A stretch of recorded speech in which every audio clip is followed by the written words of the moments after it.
सुप्रभात दोस्तों, कैसे हैं आप सभी लोग। तो हमारी जो ज्योग्राफी क्लास चल रही है इसमें आज हम चर्चा करेंगे सबसे पहले द्वीप समूह के संबंध में और उसके पश्चात हम चर्चा करेंगे इसमें भारत की नदी तंत्र। ठीक है, थोड़ा समझेंगे उसको, बाकी अगली क्लास में हम उसको कंप्लीट कर लेंगे। ठीक है, तो शुरू करते हैं। देखो द्वीप समूह, ठीक है, सीधा टॉपिक पे आते हैं। द्वीप समूह, हाँ, एक बच्चे का मैं कमेंट देख रहा था कि सर पॉलिटिकल की क्लासेस भी लाइए, तो पॉलिटिकल की क्लासेस हो चुकी हैं, आप जाइए। लगभग 25 से 26 क्लास से लेकर शायद 37 तक का 12 से 13 क्लासेस पॉलिटिकल साइंस की हैं इसमें। ठीक है, जिसमें सब भारतीय संविधान हमने पढ़ा है, जहाँ से प्रमुख सवाल आते हैं, तो वहां पर आप लोग क्लास देख सकते हैं। ठीक है, पुराना देख लिया करिए, तभी कमेंट करिए करिए। ठीक है, तो भारत के द्वीप समूह, देखो द्वीप समूह आपको मुख्यतः दो भागों में भारत में मिलते हैं। ठीक है, दो भागों में मिलते हैं आपको भारत में द्वीप समूह मुख्यतः। एक आते हैं अरब सागर में स्थित द्वीप समूह, अरब सागर में स्थित द्वीप समूह। ठीक है, जिसमें मुख्यतः कौन सा आता है, लक्षद्वीप, बहुत चर्चा का विषय रहा है। ठीक है, लक्षद्वीप समूह। और अगला है कौन सा है, बंगाल की खाड़ी में स्थित द्वीप समूह, बंगाल की खाड़ी में स्थित द्वीप समूह। ठीक है, जो अरब सागर में स्थित द्वीप समूह उसमें लक्षद्वीप प्रमुख है, बंगाल की खाड़ी में स्थित द्वीप समूह उसमें अंडमान और निकोबार द्वीप समूह, अंडमान और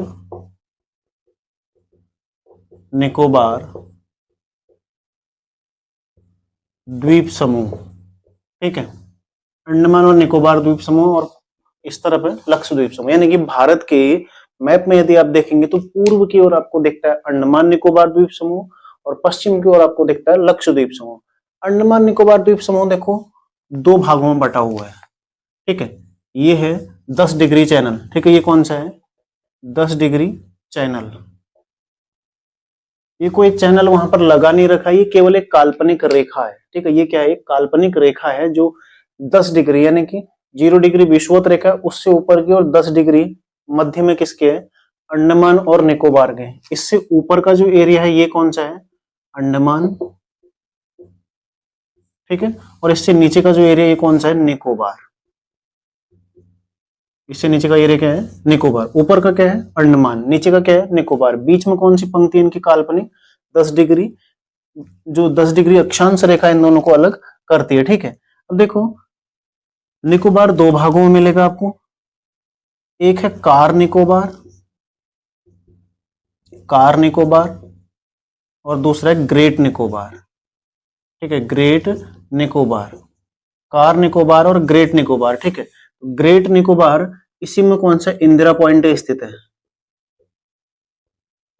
इंदिरा पॉइंट स्थित है। क्या था ये, भारत का सबसे दक्षिणी पॉइंट था, 6 डिग्री 4 मिनट में इंदिरा पॉइंट था ना, इसी में स्थित है। ठीक है, इसी में है। और यहाँ की सबसे ऊंची चोटी जो निकोबार है, ये निकोबार जो दक्षिणी, मतलब ये जो अंडमान निकोबार का निकोबार वाला एरिया है, यहाँ की सबसे ऊंची चोटी है माउंट थूलियर। माउंट थूलियर भी कहाँ स्थित है, इसी ग्रेट निकोबार में स्थित है। ठीक है, माउंट थूलियर यहाँ पर स्थित है। यहां तक आपको क्लियर हो गया। देखो निकोबार में कार निकोबार और ग्रेट निकोबार। ठीक है, कार निकोबार और ग्रेट निकोबार। बाकी देखो छोटे छोटे जो हैं, और ये आपको ध्यान रखने की आवश्यकता इतनी नहीं है, नहीं यहाँ पर देखो पंचल चैनल, कोमारता, छोरा, ये सब आपके लिए महत्वपूर्ण नहीं है। जो आपने ध्यान रखना है इतना ही, निकोबार जो कि दक्षिणी हिस्सा है अंडमान का। ठीक है, निकोबार दक्षिणी हिस्सा है, और निकोबार में भी उत्तर में कौन है, कार निकोबार, और दक्षिण में कौन सा है, ग्रेट निकोबार। ग्रेट निकोबार में इंदिरा पॉइंट स्थित है, और माउंट थूलियर यहाँ की सबसे ऊंची चोटी है। जो निकोबार वाला हिस्सा है इसकी सबसे ऊंची चोटी कौन सी है, माउंट थूलियर। अब देखो अंडमान 4 भागों में है, अंडमान है 4 भागों में, उत्तरी अंडमान, उत्तरी अंडमान, ठीक है, मध्य अंडमान, मध्य अंडमान, दक्षिणी अंडमान, और लिटिल अंडमान, लिटिल या लघु, लघु अंडमान। ठीक है, अब क्वेश्चन यहीं से तो बनता है ना, लघु अंडमान कार निकोबार को कौन अलग करता है, कौन अलग कर रहा है, 10 डिग्री चैनल, यानी कि 10 डिग्री अक्षांश रेखा किन दोनों को अलग कर रही है, या तो अंडमान को निकोबार से अलग कर रही है, फिर लिटिल अंडमान को कार निकोबार से अलग कर रही है। ठीक है, दूसरा देखो इन्हीं के बीच में आता है जो दक्षिणी अंडमान है, दक्षिणी अंडमान और लिटिल अंडमान के मध्य में आता है यहाँ पर, ठीक है, डंकन पास। डंकन पास, ठीक है, तो डंकन पास यानी कि ये जो बीच में डंकन वाला जो एरिया है, डंकन पास, पास माने हो गया रास्ता, ठीक है, ये डंकन पास किन दोनों को अलग करता है, देखो दक्षिणी अंडमान को लघु अंडमान से, ठीक है, लिटिल और दक्षिणी अंडमान के मध्य में कौन है, डंकन पास। उत्तरी अंडमान जो है इससे ऊपर यहाँ म्यांमार की सीमा आती है, म्यांमार का कोको द्वीप आता है। हालांकि कोको द्वीप भारत का ही था, ठीक है, भारत का ही कोको द्वीप था जिसे नेहरू जी ने म्यांमार को मित्रता में दिया था, ठीक है, और म्यांमार बड़ा चालाक निकला, उसने उसको चाइना को सौंप दिया, तो यहाँ पर अभी चाइना की सेना रहती है कोको द्वीप में, ठीक है। तो कोको द्वीप और जो उत्तरी अंडमान है इन दोनों के मध्य में कौन सा है, कोको स्ट्रीट, कोको जल संधि, कोको जल संधि, ठीक है, ये कहाँ है, म्यांमार का कोको द्वीप, ठीक है, साथ ही उत्तरी अंडमान, यानी कि अंडमान निकोबार को म्यांमार से अलग कौन करता है, कोको द्वीप, ठीक है, कोको जल संधि, सॉरी, उत्तरी अंडमान को या फिर अंडमान को म्यांमार के कोको द्वीप से अलग कौन करता है, कोको जल संधि। उत्तरी अंडमान, मध्य अंडमान, दक्षिणी अंडमान और लिटिल अंडमान, ये अंडमान के 4 हिस्से, जबकि कार निकोबार और ग्रेट निकोबार निकोबार के हिस्से हैं, ठीक है। अब हम चर्चा करते हैं, देखो सबसे पहले हम उत्तरी अंडमान में देखते हैं, ठीक है, उत्तरी अंडमान में एक सैडल चोटी है, सैडल चोटी, सैडल चोटी जो कि यहाँ की सबसे ऊंची चोटी है, ठीक है, सबसे ऊंची चोटी। पूरे अंडमान और निकोबार में जो सबसे ऊंची चोटी है, इन दोनों की सबसे ऊंची चोटी कौन सी है, सैडल चोटी, जो कि उत्तरी अंडमान में स्थित है, ठीक है। मध्य अंडमान यहाँ का सबसे बड़ा द्वीप है, यहाँ का सबसे बड़ा द्वीप कौन सा है, मध्य अंडमान, ठीक है, सबसे बड़ा द्वीप कौन सा है, मध्य अंडमान। जो मध्य अंडमान है यहाँ का सबसे बड़ा द्वीप है, जबकि जो दक्षिणी अंडमान है इसमें राजधानी स्थित है पोर्ट ब्लेयर, पोर्ट ब्लेयर इसी में है, ठीक है, इसी में है, पोर्ट ब्लेयर किसमें है, दक्षिणी अंडमान में। तो देखो उत्तरी अंडमान सैडल चोटी यहाँ पर सबसे ऊंची चोटी है, जो कि अंडमान निकोबार की सबसे ऊंची चोटी है, हाइट लिख लो इसकी 732 मीटर, 732 मीटर, ठीक है। मध्य अंडमान जो कि सबसे बड़ा द्वीप है, अंडमान निकोबार द्वीप समूह का सबसे बड़ा द्वीप कौन सा है, मध्य अंडमान, ठीक है। दक्षिणी अंडमान देखो पोर्ट ब्लेयर, राजधानी इसी में पड़ते दक्षिणी अंडमान में, उसके बाद दक्षिणी अंडमान लिटिल अंडमान से डंकन पास से अलग होता है, ठीक है। बाकी कोई फैक्ट इसमें है तो मैं देखता हूं। साथ ही यहाँ पर एक ध्यान रखिएगा आप लोग, 2 ज्वालामुखी है अंडमान निकोबार जो द्वीप समूह है इसी में, एक है बैरल ज्वालामुखी, बैरन ज्वालामुखी, ठीक है, और दूसरा कौन सा है यहाँ पर, एक नारकोंडम, बैरन द्वीप है, सॉरी, बैरन द्वीप, और एक है नारकोंडम द्वीप। बैरन द्वीप क्या है, ये है भी सक्रिय ज्वालामुखी,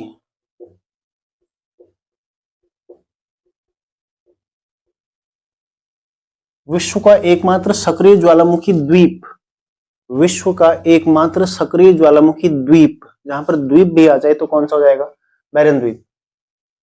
हालांकि सक्रिय ज्वालामुखी बहुत है, सक्रिय ज्वालामुखी बहुत सारे, लेकिन सक्रिय ज्वालामुखी द्वीप जो है वो कौन सा है, बैरन द्वीप है, ठीक है। और भारत का एकमात्र सक्रिय ज्वालामुखी द्वीप कौन सा है, बैरन द्वीप है। दूसरा देखो नारकोंडम द्वीप क्या है, ये सुसुप्त ज्वालामुखी है,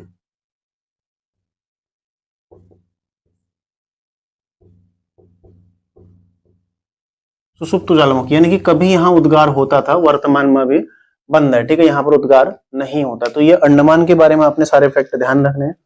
निकोबार द्वीप समूह में आपको बता चुका हूँ 10 डिग्री चैनल से अलग होता है, इंदिरा पॉइंट इसी में स्थित है, ठीक है। माउंट थोलियर 642 मीटर है, कभी कभी पूछ लेता हाइट आपसे, 642 मीटर है माउंट थोलियर, ठीक है, ये भी आप ध्यान रखिएगा। साथ ही बंगाल की खाड़ी में जो अन्य, इसमें एक और फैक्ट आप लोग ध्यान रखिएगा, पहले उसको हम कवर कर लेते हैं पूरा। केंद्र सरकार ने 2018 में जो अंडमान निकोबार के 3 द्वीप थे, एक था रास द्वीप, रॉस द्वीप, ठीक है, और दूसरा यहां पर कौन सा था, दूसरा था इसमें देखो नील द्वीप, और तीसरा था हैवलॉक द्वीप।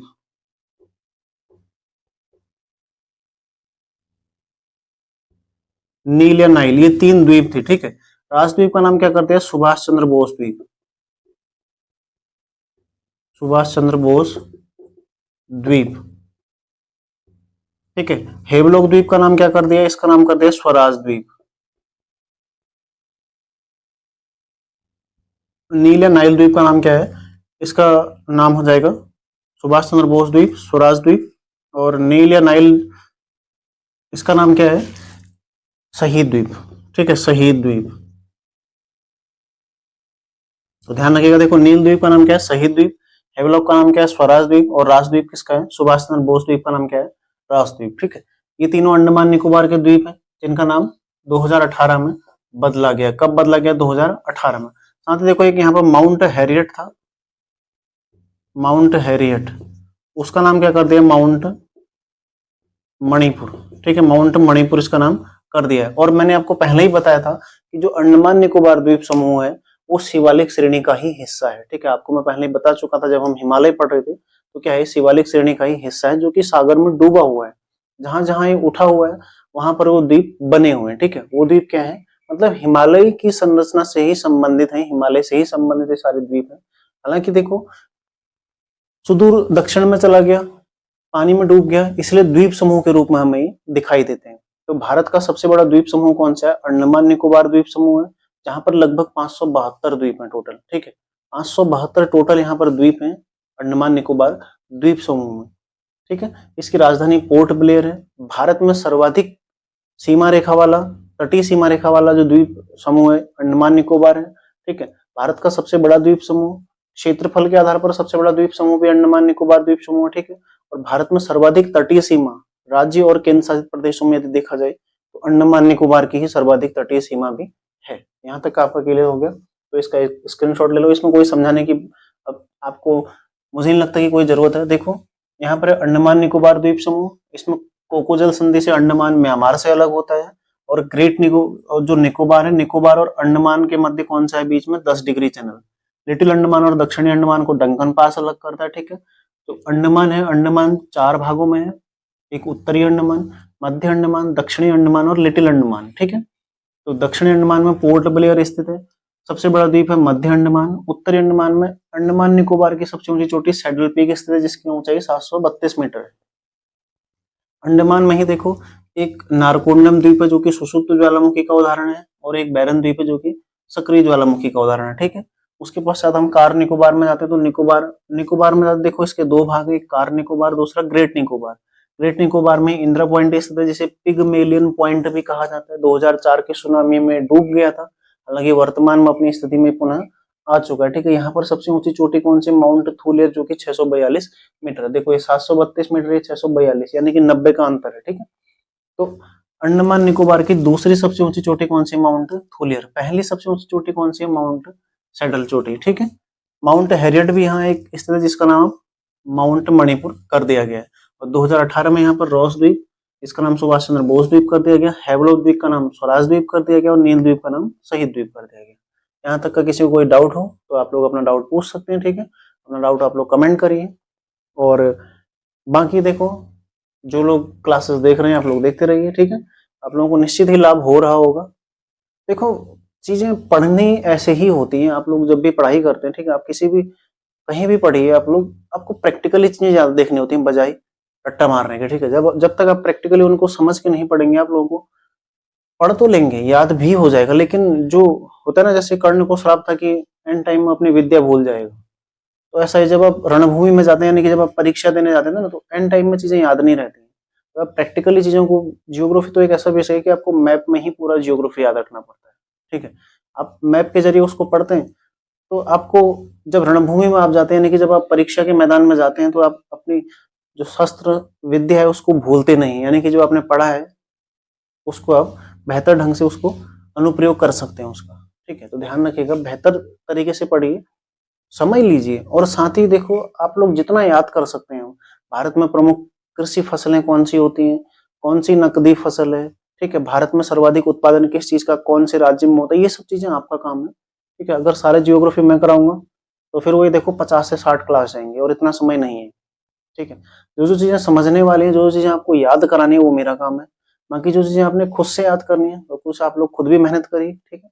इसका आपका रिका है। बाकी SI वाले हैं, तो आप हर कोई किसी के लिए मतलब आप करें ऐसा नहीं कि आप करें के लिए ये विशिष्ट क्लासेस है, हर किसी कोई भी आप ग्रुप सी का एग्जाम देते हैं हर किसी के लिए विशिष्ट क्लासेस हैं। यदि आप लोग तैयारी कर रहे हैं तो आपको निश्चित ही यहाँ से लाभ मिलेगा, ठीक है। बाकी अन्य माध्यम में आप लोग वहां से भी देख सकते हैं, ठीक है। तो बाकी अब देखते हैं, देखो लक्षद्वीप में ये आपका कंप्लीट हो गया। लक्षद्वीप अब हम चर्चा करते हैं, स्क्रीनशॉट ले लो इसका ही। देखो लक्षद्वीप समूह, आपने इसमें दो चैनल ध्यान रखने हैं जो महत्वपूर्ण है। एक है 9 डिग्री चैनल, दूसरा है 8 डिग्री चैनल, ठीक है। 8 डिग्री चैनल यहां नीचे लिख लो मालदीव, मालदीव द्वीप होगा, ठीक है। मालदीव, मालदीव नीचे हो गया, ठीक है। यहाँ के राष्ट्रपति कौन है आप सभी लोग कमेंट करिएगा। मालदीव, ठीक है। मालदीव से ऊपर आता है यहाँ पर मिनिकॉय, जो कि लक्षद्वीप का हिस्सा है, ठीक है। लक्षद्वीप का हिस्सा है मिनिकॉय, और मिनिकॉय से ऊपर क्या आता है कावारत्ती,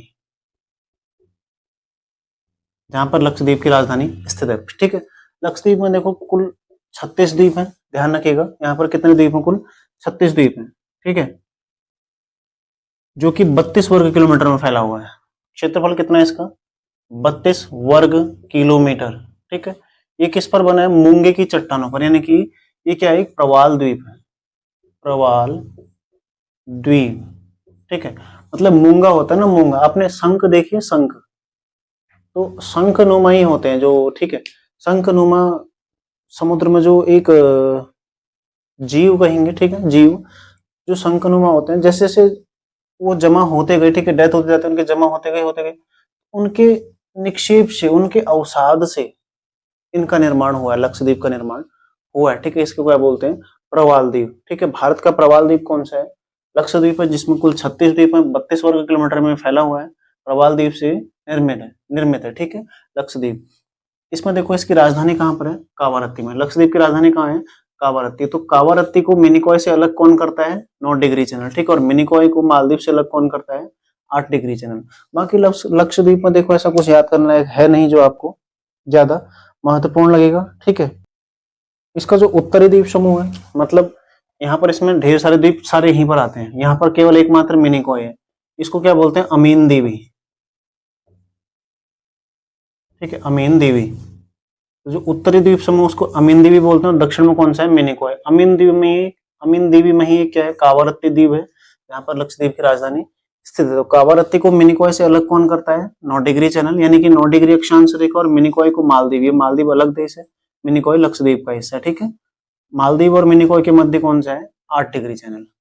यहाँ तक आपका क्लियर हो गया, इसमें कोई डाउट तो नहीं है? बाकी कुछ नहीं, देखो जो चीज आपके मतलब की है वही चीज आप लोग पढ़िए बाकी, ठीक है। और एक और चीज ध्यान रखिएगा, सबसे बड़ा द्वीप कौन सा है इसका? मिनिकॉय, सबसे बड़ा।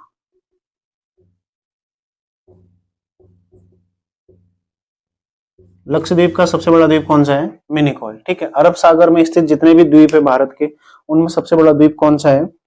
मिनिकॉय, ठीक है। अरब सागर में स्थित कुछ अन्य द्वीप हैं, देखो अरब सागर में स्थित अन्य द्वीप,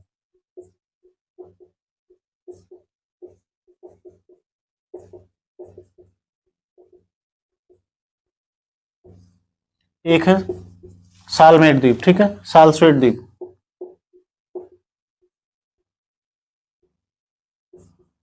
सालसेट द्वीप, ये कहां पर है? मुंबई में, ठीक है, जिसमें मुंबई बसा हुआ है। सालसेट द्वीप कल हमने देखा था, मुंबई बंदरगाह किस पर है? सालसेट द्वीप में। दूसरा कौन सा है? देखो यहाँ पर ये हो जाएगा वेलिंगटन द्वीप, वेलिंगटन द्वीप, ये कहां पर है? केरल में, ठीक है। कोच्चि बंदरगाह इसी में स्थित है, कल हमने देखा था। तीसरा देखो एलिफेंटा द्वीप,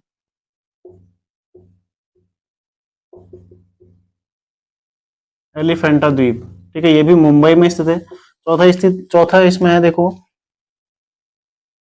2 नदी द्वीप है इसमें, ठीक है, 2 नदी द्वीप है, ध्यान रखिएगा, खादिया बेट और अलिया बेट, खादिया बेट और अलिया बेट, ठीक है, जो कि नर्मदा और तापी के मुहाने पर बने हैं, नर्मदा प्लस तापी के मुहाने पर, ठीक है। तो इतना आपने ध्यान रखना है इसमें। अरब सागर में स्थित जो प्रमुख द्वीप है वो लक्षद्वीप है। लक्षद्वीप में इसके उत्तरी लक्षद्वीप जो है उसको अमीन द्वीप और दक्षिण को मिनिकॉय बोलते हैं, ठीक है। अमीन द्वीप से मिनिकॉय 9 डिग्री चैनल से, या फिर कावारत्ती जो इसका प्रशासनिक मुख्यालय है, कावारत्ती से मिनिकॉय 9 डिग्री चैनल से अलग होता है। मिनिकॉय लक्षद्वीप का सबसे बड़ा द्वीप है और मिनिकॉय से मालदीव 8 डिग्री चैनल से अलग होता है, ठीक है। लक्षद्वीप में कुल 36 द्वीप है, 32 वर्ग किलोमीटर इसका क्षेत्रफल है और यहाँ पर ये क्या है, प्रवाल द्वीप, ठीक है। ये प्रवालों से निर्मित है, इसके लिए इसको प्रवाल द्वीप बोलते हैं। बाकी देखो सालसेट द्वीप मुंबई में स्थित है, वेलिंगटन द्वीप केरल में स्थित है, एलिफेंटा द्वीप भी मुंबई में स्थित है, ठीक है, मुंबई में स्थित है। हथिया बेट और अलिया बेट दोनों गुजरात में स्थित है, ठीक है। यहां तक आपका क्लियर हो गया। अब बंगाल की खाड़ी में स्थित कुछ अन्य प्रमुख द्वीप देखते हैं, जिसमें सबसे पहला आएगा न्यू मोर द्वीप, ठीक है, जिसको गंगा द्वीप भी कहते हैं, न्यू मोर द्वीप, ठीक है, गंगा सागर द्वीप।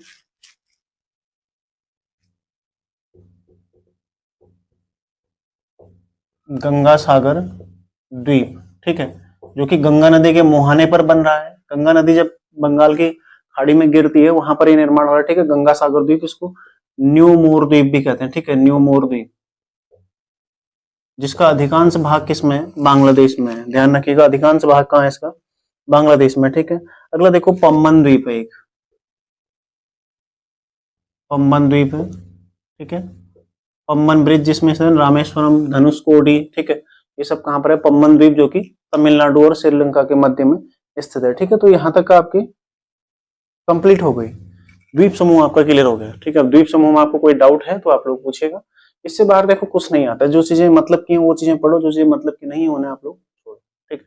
यदि कोई ऐसा फैक्ट आपको लगता है तो आप लोग उसको देख सकते हैं, ऐड इसमें कर सकते हैं। बाकी मेरा कार्य है समझाना, बाकी उसको आपको फिर उसको एक्सक्यूट करना, उसमें चीजें जोड़ना, ठीक है, बाकी उसको मैच करना, ध्यान से उसको रिवीजन करना, ठीक है। अतिरिक्त जो चीजें आपको मिल रही है उसमें ऐड करना ही आपका काम है, ठीक है। आपको भी तो एक बेहतर अभ्यर्थी बनना है ना, आपको एक बेहतर तैयारी वाला बनना है, एक बेहतर एस्पिरेंट आपको बनना है, तो आपको कहीं ना कहीं मेहनत मुझसे ज्यादा करनी पड़ेगी, ठीक है। तो मेहनत आप लोग जारी रखिए, देखो मेहनत यदि करोगे तो फल अवश्य मिलेगा। बताइएगा कौन कौन लोग आज की डेट में इस क्लास के माध्यम से आबकारी के लिए तैयारी कर रहे हैं, क्योंकि शुरुआत कई सारे बच्चों ने की थी, है ना, शुरुआत कई सारे बच्चों ने की थी। होता है एक दो दिन पढ़ने का जुनून हर किसी पर सवार रहता है, लेकिन सफलता उसी को मिलता है ना जो एक महीने तक बरकरार रख सके उसको। जब सामने किसी का सिलेक्शन होता है ना, किसी पड़ोसी का सिलेक्शन हो जाए, दोस्त का सिलेक्शन हो जाए, 4 दिन का जोश आता है, ईर्ष्या भी होती है ना, दुख भी होता है, ईर्ष्या भी होती है मन में कि यार इसका सिलेक्शन हो गया, मैं भी पढ़ रहा हूँ, मेरा नहीं हुआ। लेकिन वो जोश केवल 4 दिन का ही होता है। उस जोश को यदि तुम बरकरार रख लो 4 महीने, तो आपको कौन रोक सकता है सिलेक्शन से। हम गलती ही यही करते हैं कि हम निरंतरता नहीं रखते किसी भी चीज में। परीक्षा को देखकर, आयोग को देखकर हमारी घड़ियां सेट होती हैं, है ना। जब परीक्षा की डेट आएगी तो उसके 10 दिन पहले, 20 दिन पहले बिल्कुल ऐसी पढ़ाई होती है कि मानो इस बार एग्जाम क्रैक ही हो जाएगा, लेकिन उससे होता नहीं है, उससे कुछ नहीं होता, उससे 20 नंबर भी नहीं आते हैं। निरंतरता बहुत जरूरी है। 70 नंबर लाना मजाक नहीं है जीएस में, है ना। 70 नंबर के लिए आपको 70% जीएस कवर करना होता है। और सोचो 70% जीएस कवर करना मतलब बहुत, क्योंकि जीएस अपार सब्जेक्ट है, अपार भंडार है इसमें। इसमें आपको हिस्ट्री पढ़नी है, जियोग्राफी पढ़नी है, पॉलिटी, इकोनॉमिक्स, ठीक है, स्टैटिक जीके आपको इसमें पढ़ना होता है। बाकी अन्य चीजें तो है अभी साइंस यहाँ पूछनी जा रही है, लेकिन कंप्यूटर यहाँ पूछा जाता है, ठीक है, पारिस्थितिकी है, पर्यावरण है, ये सब चीजें तो आपको पढ़नी होती हैं। कई सारा इसमें मटेरियल है जो आपको पढ़ना होता है। करंट अफेयर्स आपको डेली देखना है, अपडेट रहना है लगातार, पीछे का करंट अफेयर्स भी याद रखना है। कहीं ना कहीं मेहनत चाहिए ना, एक लंबा समय चाहिए भाई तैयारी के लिए। तैयारी 2-4 दिन की मोहताज नहीं है तुम्हारे, 2-4 दिन पढ़ोगे और सिलेक्शन हो जाएगा। यदि इस आशा से आप तैयारी कर रहे हैं तो सोच लीजिए कि कभी सिलेक्शन नहीं होगा। जिसको सिलेक्शन चाहिए उसको 1 साल तो कम से कम अपनी मेहनत निरंतर रखनी पड़ेगी, क्योंकि 3-4 लाख लोगों से आप फाइट कर रहे हैं। ऐसा नहीं है कि 2-4 आपके पड़ोसी और आपने फॉर्म भर लिया, उनमें फाइट करे, उनमें बेस्ट हो गए तो आपको नौकरी लग जाएगी। इतने 3-4 लाख लोगों में आपने फाइट करना है, तो बेहतर बनना पड़ेगा। बेहतर बनिए, और वो केवल पढ़ाई से होता है, ठीक है। और पढ़ाई किसी भी माध्यम से करें आप, ऑनलाइन हो, ऑफलाइन कोचिंग जाके करो, जैसे भी आपको बेहतर लगता है आप पढ़िए, लेकिन पढ़ना तो पड़ेगा ही ना। आप ऑनलाइन मुझसे पढ़ रहे हैं, किसी और से पढ़ रहे हैं, या फिर आप ऑफलाइन कहीं कोचिंग जा रहे हैं, याद तो आप ही को करना है। सारे गुरुजन आपको केवल जो भी टीचर्स आपको पढ़ा रहे हैं केवल आपको गाइड कर सकते हैं, मार्गदर्शन आपका कर सकते हैं, और पढ़ना क्या है और कैसे पढ़ना यही तो बताएंगे आपको भाई। लेकिन पढ़ना किसको है? पढ़ना तो आप ही को है। और तो पढ़ना है, यदि कुछ चाहिए तो मेहनत तो आपको करनी ही पड़ेगी, ठीक है। ज्यादा इस पर चर्चा नहीं करते हैं। अलग से मोटिवेशन, मोटिवेशन तो खैर जरूरत ही नहीं है, जो तैयारी कर रहा है उसको मोटिवेशन की आवश्यकता नहीं होती है, ठीक है। वो अपने आप में एक मोटिवेशन है। वो बेरोजगार है, वो बेरोजगार ही उसका मोटिवेशन है। यदि वो खुद को झांक के देखे ना कि उसने क्या प्राप्त किया है, तो उसे खुद एहसास हो जाएगा कि वो कितना मोटिवेशन की उसको आवश्यकता है। तो बेरोजगार के लिए मैं नहीं समझता कि कोई मोटिवेशन होता है। फिर भी संडे को प्रयास करूंगा कि आप लोगों को कुछ इस आप लोगों के हित में कुछ बातें आपके समक्ष रखूं, है ना। तो समय होता नहीं है, हालांकि प्रयास मेरा बहुत रहता है कि आप लोगों के लिए क्लासेस लाऊं, लेकिन इतना समय हो नहीं पाता कि आप लोगों को बराबर क्लासेस में दे सकूं, ठीक है। तो देखो, इसको आप लोग ध्यान रखिएगा, इसका एक स्क्रीनशॉट ले लो। आगे बढ़ते हैं और आगे देखते हैं भारत में नदी तंत्र, ठीक है। देखो, अति महत्वपूर्ण टॉपिक है, ठीक है, अति महत्वपूर्ण टॉपिक है। आप लोगों को जो ध्यान रखना है, केवल किसकी सहायक नदी है यही आपको ध्यान रखना है, ठीक है। कौन किसकी सहायक नदी है, बाकी आप लोग अतिरिक्त यदि मेहनत करना चाहेंगे तो इसमें आप लोग ऐड कर सकते हैं, उद्गम कहाँ से है और कहाँ पर किससे मिलन हो रहा है, ठीक है। इतना आपने ध्यान रखना है। मुख्यतः यही पूछा जाता है कि किसकी सहायक नदी है, ठीक है। जब आपको नदियों के नाम पता हो जाएंगे तो नदी घाटी परियोजनाएं आपको स्वयं याद हो जाएंगी। देखो, भारत में दो तरह के नदी तंत्र आपको मिलेंगे यदि आप देखें विसर्जन के आधार पर। इसको आप दो पार्टों में बांट दो, ठीक है। एक हो जाएगा यहां पर विसर्जन के आधार पर,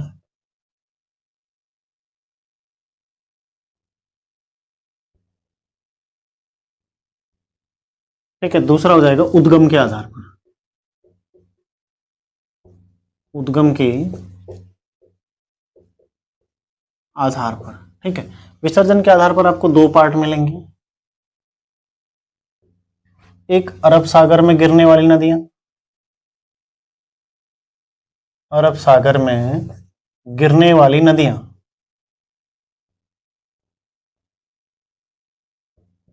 ठीक है। जैसे नर्मदा, तापी, भीमा आदि आदि जो नदियां हैं सब अरब सागर में जो गिरती हैं, ये सब विसर्जन के आधार पर। दूसरा हो जाएगा देखो बंगाल की खाड़ी में गिरने वाली नदी, बंगाल की खाड़ी में गिरने वाली नदियां,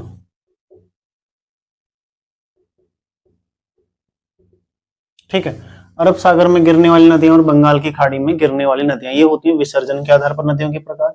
मतलब ऐसी नदियां जो बंगाल की खाड़ी में गिर रही हैं, जैसे गंगा नदी, महानदी, गोदावरी नदी, कावेरी नदी, कृष्णा नदी, ठीक है। सारी नदियां जो महत्वपूर्ण नदियां हैं, ब्रह्मपुत्र नदी, ये सब कहाँ गिर रही हैं? हुबली नदी, सुवर्ण रेखा नदी, ठीक है, दामोदर नदी, वो सब कहाँ गिर रही हैं? बंगाल की खाड़ी में। और अरब सागर में कौन कौन सी नदियां देखो, नीचे पेरियार नदी, भीमा नदी, ऊपर नर्मदा नदी, तापी नदी, ठीक है, साबरमती नदी, ये सब कहाँ गिर रही है? अरब सागर में।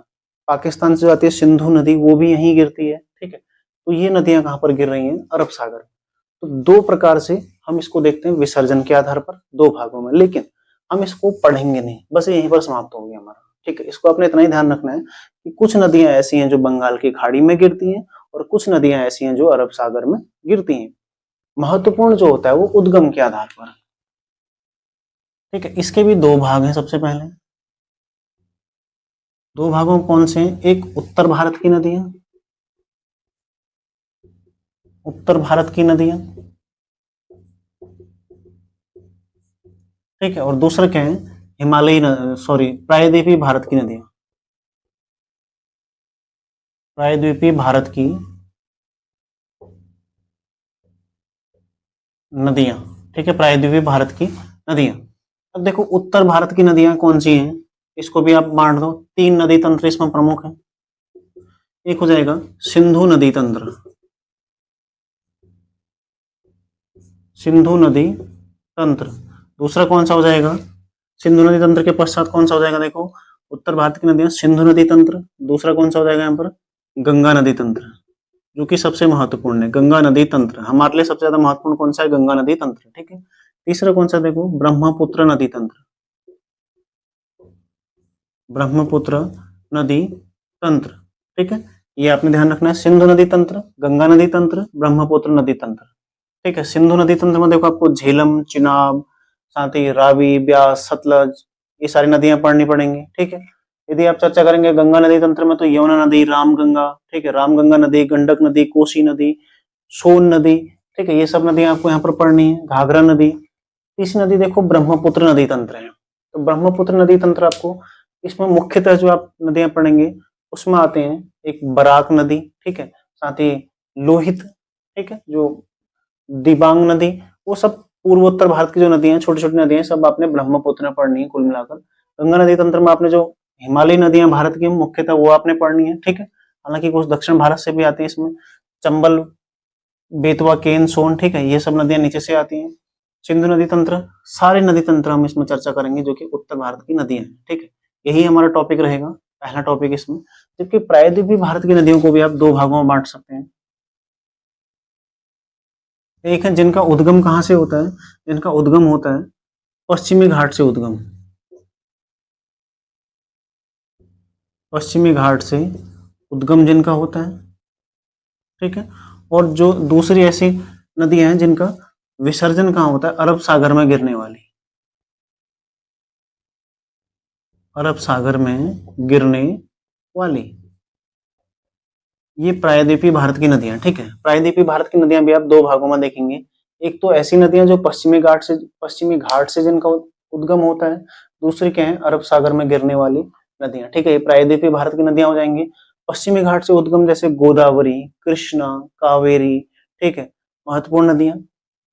अन्य कुछ नदियां ऐसी भी हैं जो अरब सागर में गिरते हैं लेकिन पश्चिमी घाट से ही उनका उद्गम होता है। तो सारी चीजें हम इस क्लास में, मतलब नदी तंत्र में हम देखेंगे। उससे पहले देखो, एक होता है नदी बेसिन। नदी बेसिन किसे बोलते हैं, जब बाढ़ आती है, जहां तक नदी का पानी चला जाता है। ठीक है।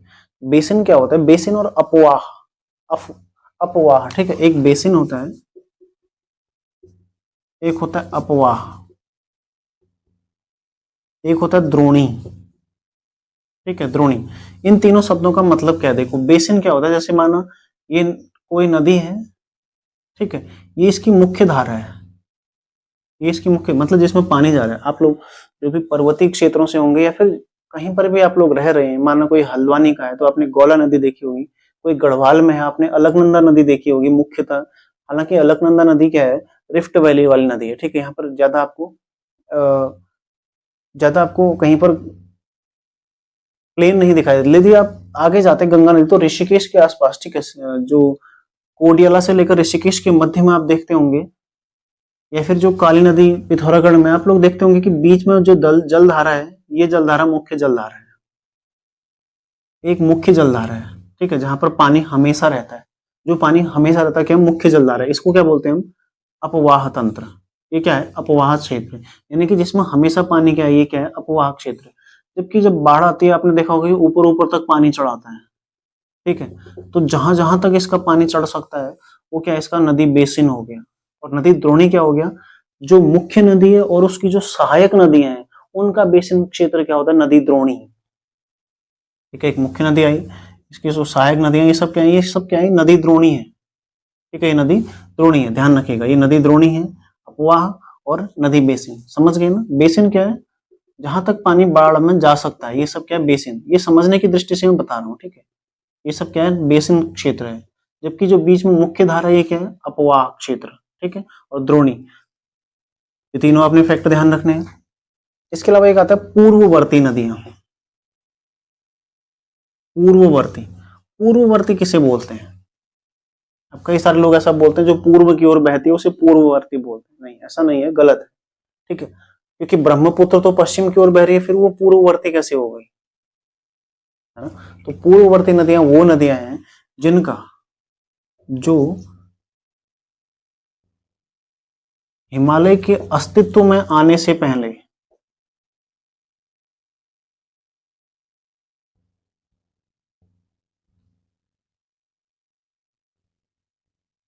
प्रवाहित होती थी,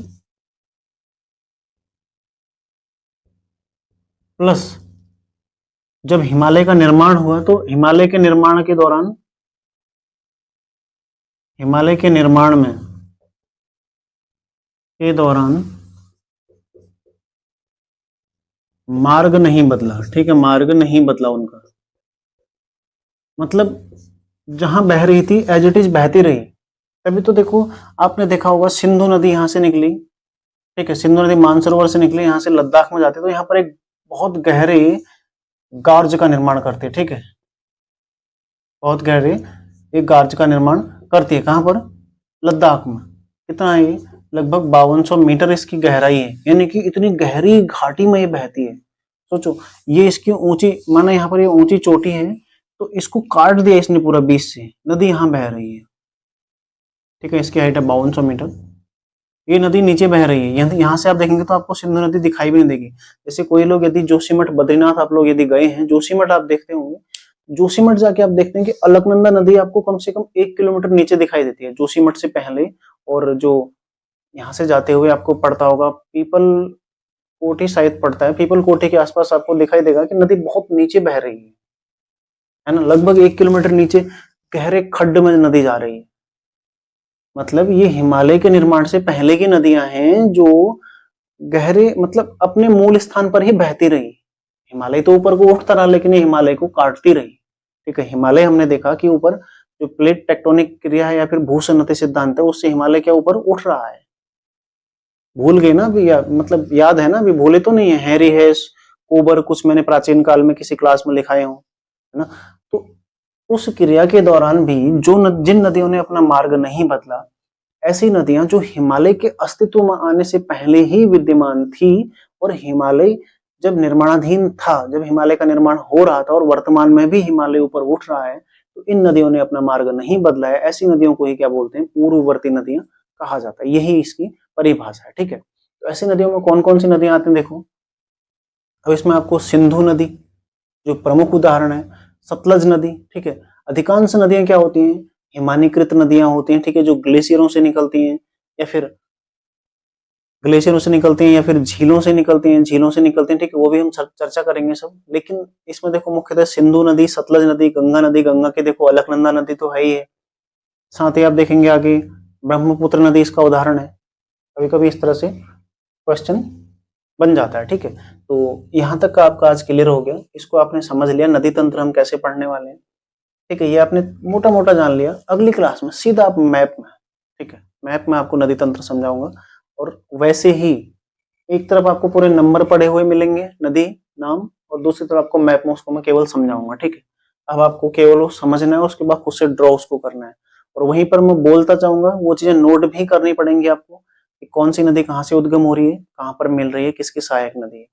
अलग अलग पढ़ेंगे, सिंधु नदी तंत्र अलग मैप के जरिए पढ़ेंगे, ठीक है, गंगा नदी तंत्र अलग पढ़ेंगे, ब्रह्मपुत्र अलग पढ़ेंगे, बाकी प्रायद्वीपीय भारत की नदियां हम अलग से पढ़ेंगे। हालांकि मैप अलग अलग रहेगा, लेकिन आपको समझाने की दृष्टि से मैं बता रहा हूँ कि आप लोग मैप लेके रखिएगा, उसके लिए आवश्यक है, और साथ ही एक नोटबुक भी रख के रखिएगा, क्योंकि मैप आप नदी तंत्र देखने के बाद भरेंगे, और नदी तंत्र क्लास के दौरान आपने केवल वही चीजें नोट करनी है जो आपके काम आएंगी। जैसे अब कौन सी किसकी सहायक है तो आपको पता चले जाएगा नदी तंत्र में, लेकिन उद्गम कहाँ से हो रहा है ये चीजें आपने थोड़ा ध्यान रखनी पड़ेंगी, उनका क्रम भी आप मैप में ही दर्शाएंगे, ठीक है। क्रम याद करने की, रट्टा मारने की आवश्यकता बिल्कुल नहीं होती। अभी समीक्षा अधिकारी में प्रश्न बना हुआ था,